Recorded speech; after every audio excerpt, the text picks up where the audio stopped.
Very good morning or good afternoon, depending on what time you're watching this. It is Monday, the 7th of October, and a special tropical outlook looking specifically at major hurricane Milton, which will make significant impacts on the Florida Peninsula as we move towards the upcoming weekend here. So, before we look at the specifics with Milton, this is the Sierra satellite imagery showing a record three active hurricanes for the time of the year in the Atlantic Basin. We've got Milton in the southwestern Gulf. We've got Hurricane Kirk. This was actually yesterday afternoon, by the way. And then we had Hurricane Leslie in the central and main development region of the Atlantic Basin. So this tweet here that was put out yesterday, courtesy of Phil Klotzbach for the information, showing that this is the first time in recorded history that the Atlantic Basin has had three active hurricanes in October or later, which is rather interesting stuff. And we will have a look and see. There's a couple of other interesting little pieces of information that I wanted to show you with regards to Milton. Now, we will look at the IR imagery first of all, because we have got a very, very unfortunately impressive IR and visible satellite image of Milton. This system, you can see that the eye was contracting. A few hours ago, we've seen the system develop a pinhole eye.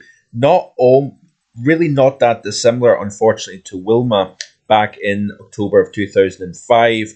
But it looks as if what's taken place actually is that if you look at this tweet here by Eric Webb, it shows that we've got a secondary wind maxima developed here within the core. So essentially what's happened is we've got this core, this eye wall of intense winds. That is your strongest winds within a hurricane. But what has taken place is we've seen another area just outside the eye itself, kind of on the outer edge of the eye wall, that has developed a new core of intense winds. And what that tends to suggest when you've got this information showing up as well as a contracting eye, you tend to find that it's undergoing an eye wall replacement cycle.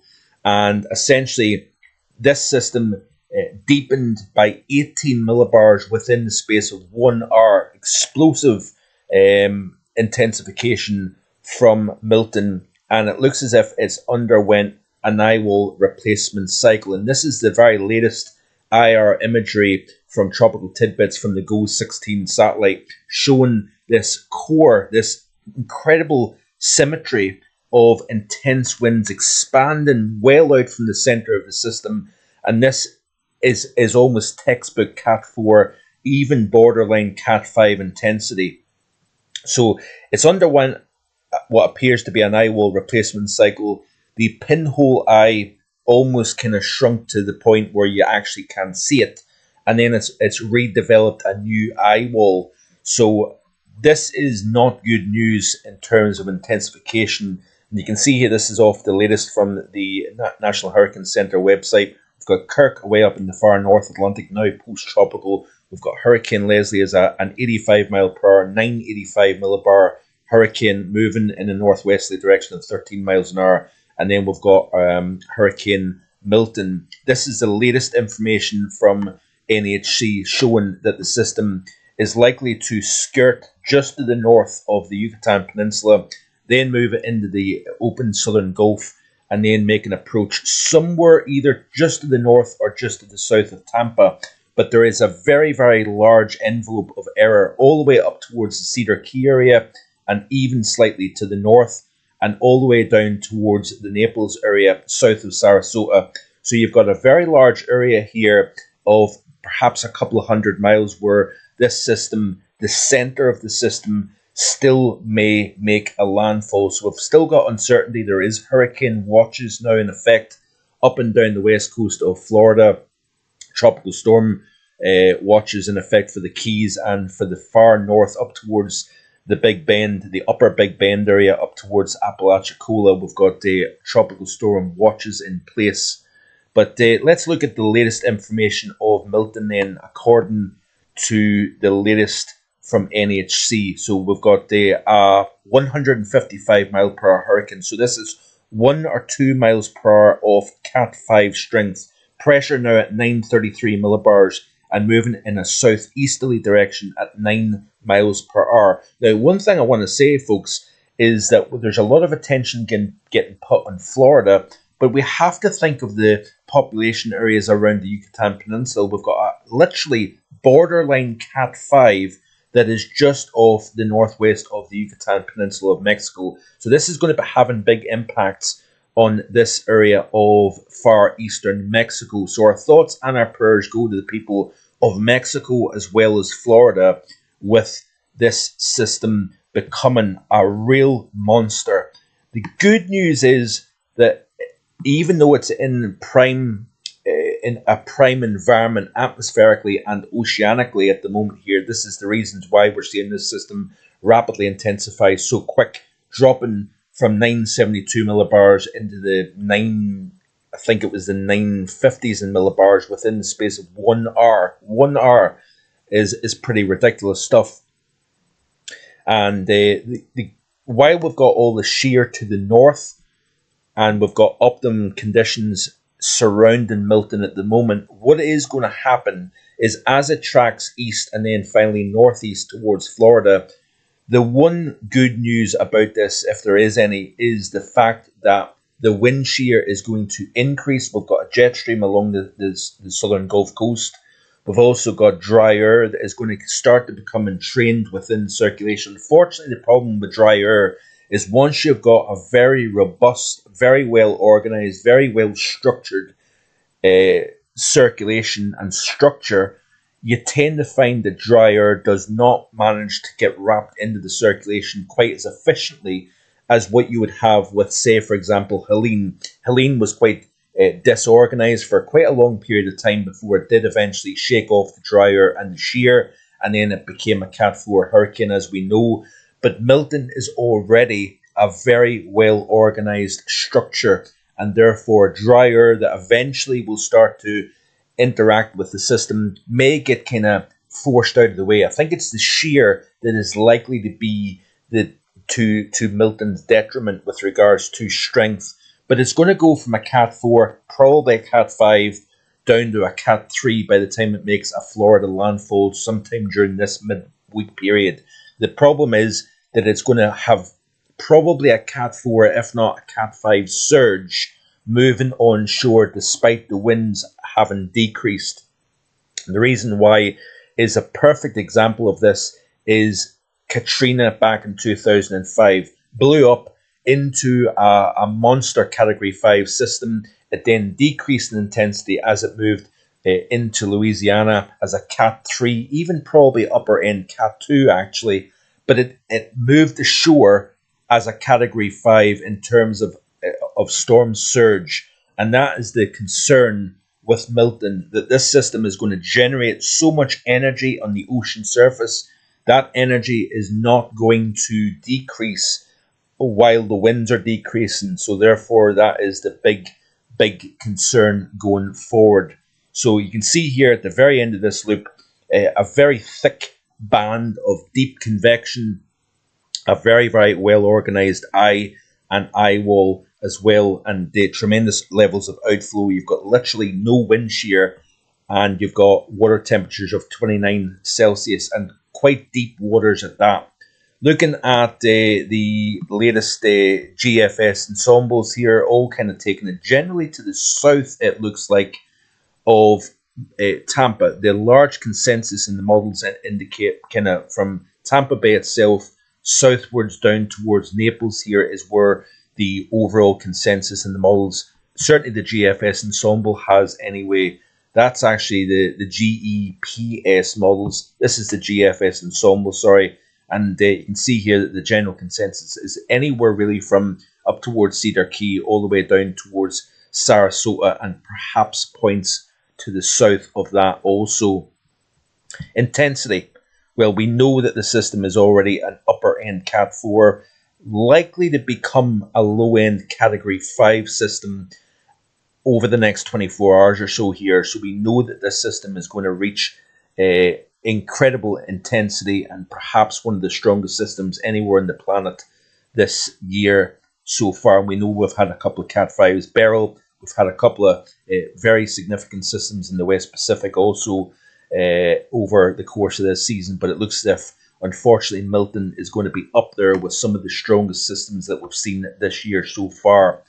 So looking at some of the computer models here, this is the halves A model showing that by the time we reach 0Z on Thursday, October 10th, the system looks as if it's coming in on the upper end of Tampa Bay. Obviously, we don't look at individual models to kind of get a guide as to where the exact landfall point is going to be. We'll look at the ensembles, we'll look at the broader spacing of model output to give you a better handle in terms of where this system is going to go. But there is a very, very large envelope of error with this. So obviously people anywhere from the lower to the upper end of the Gulf Coast of Florida has to be on high alert with this. This is going to be a very serious situation unfolding.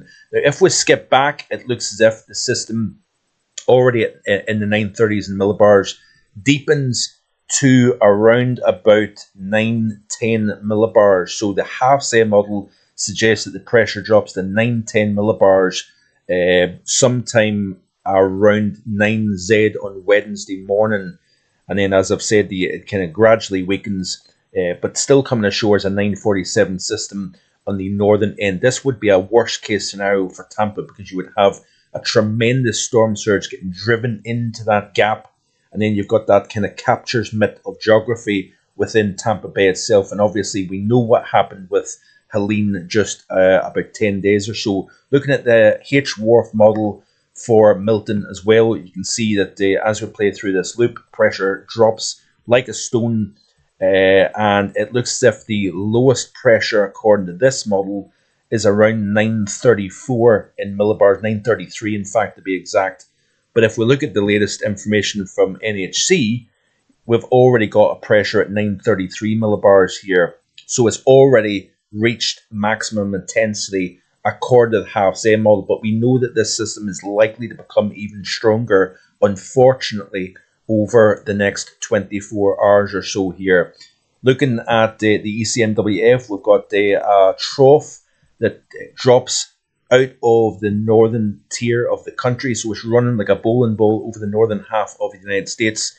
And what is happening is, as we see Milton start to organize, you notice here that is detached from the surrounding atmosphere here. But notice heights are starting to lower over Florida as this trough over the eastern side as it crosses over the upper Great Lakes.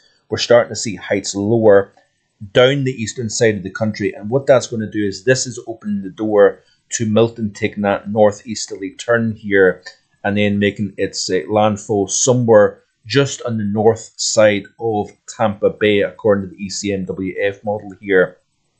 Looking at the moisture levels within the atmosphere, and you can see that if we skip back to the current period roughly, and you notice here that the system, there's a lot of dry air, and we do have wind shear as well in the upper portions of the Gulf of Mexico at the moment here. Lots of moisture. Notice this as well. This is not a good indicator. You've got a lot of moisture ahead of the system itself. So as this system is moving east-northeast, it's got a very moist atmosphere deep within the layers, and that is optimum fuel as well. Low shear, moisture, very warm sea surface temperatures, and warm ocean heat content as well. You've got optimum conditions here for this system to feed off. And you notice here that the shear and the dry air is well to the north of the circulation here. The system is well organized. There's no way for that dry air to penetrate the circulation itself. And then as it moves towards Florida, we're starting to see some of that dry air starting to become a little bit entrained into the southern side of the circulation itself. Pressure is already starting to rise, but that is likely due to shear more so than dry air, in my opinion anyway. And let's finish off by looking at some of the shear within the modeling here, if I can find it, that is.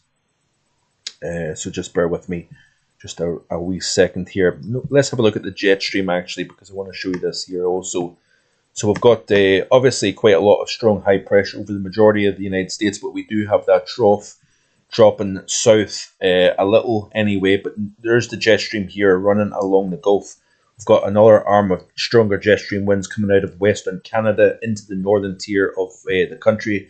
But it's this jet core here, but it's still well to the north. And you notice here a real lack of any kind of wind within the 35 to 40,000 foot level. And that goes all the way down to the surface, by the way. There's a real calmness within the atmosphere, and that is allowing the system to really become very, very powerful indeed. And you notice here, as we play through this, that jet continues to stay to the north.